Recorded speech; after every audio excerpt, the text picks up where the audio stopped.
Fingers, great.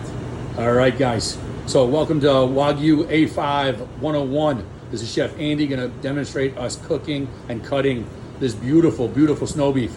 This is a great value for our guest. The food cost is very, very good, and it's also something that's unbelievable. So if you're one of the select restaurants to get this beautiful cut of meat, pay attention and let's look at how we're butchering it. So Chef Andy has right here. This came out of the refrigerator, nice and cold. This got to be kept cold, otherwise you will smear that fat, and it's not great for everybody. You're going to lose content and weight. So we're going to start with one steak here. We cut about 3 fingers, and we're going to see. You are going to have some loss in this, so I suggest definitely inventorying this by the piece. So as you go, make a rough estimate of the amount of weight you get, and then divide that by the amount of steaks you think you're going to get. So if you have about a 10-pound piece, do the math. About a pound is only going to yield about probably 12 to 13 ounces of usable meat. So do the math, and if you're wrong, you could always re-import later and change the count as inventory goes on. You're gonna get one piece of these drop shipped. It's about $75 in per pound. So we will make money off this. So Andy right now has butchered one steak. So 50 ounces. This is so he got a certain amount of weight on there, and we're gonna try to butcher 6-ounce pieces based on that steak. We don't want to butcher enough for the whole week. You want to butcher enough for 1 or 2 days tops. It's well lose color. If somebody wants to see this, this is one of those steaks where people might want to see it. So it'd be nice and beautiful red. So you see it right now. Give it a pause. You know? All right, so right now we have our steak.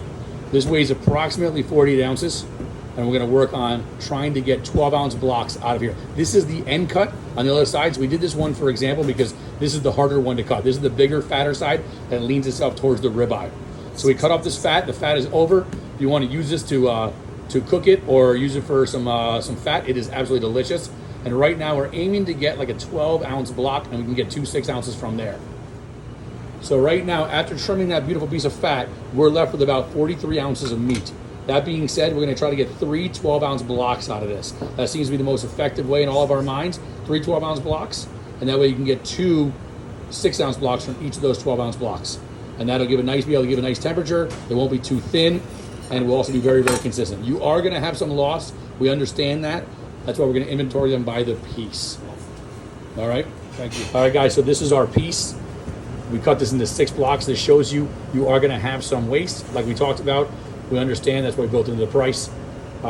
This is definitely what we have enough for service. You see the differences. There will be some fat. These are nice, beautiful blocks. This way, it's very easy to get a temperature on it. We are gonna have guests who want rare, medium rare, medium well even. It's up to them. If you get blocks like this, I suggest using the broiler.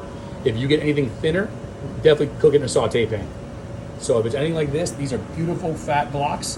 You're not always gonna get them depending on the size. This was the end cut, and look how beautiful they can be from the end. Imagine what the center and the front are gonna be. They'll be even prettier. But definitely, so if you wanna save the fat and use it for anything else, it's great tallow. And you can't get better tallow than this. It melts so beautiful. You could use it to saute with if you need to for this beautiful piece of meat. Any questions? Call me. There we go, guys. We're gonna individually wrap these in butcher paper. Whatever butcher paper you have, you can still have the peach paper or white paper, doesn't matter. And wrap them nice and tight. And then we're gonna do the same thing for the whole loin.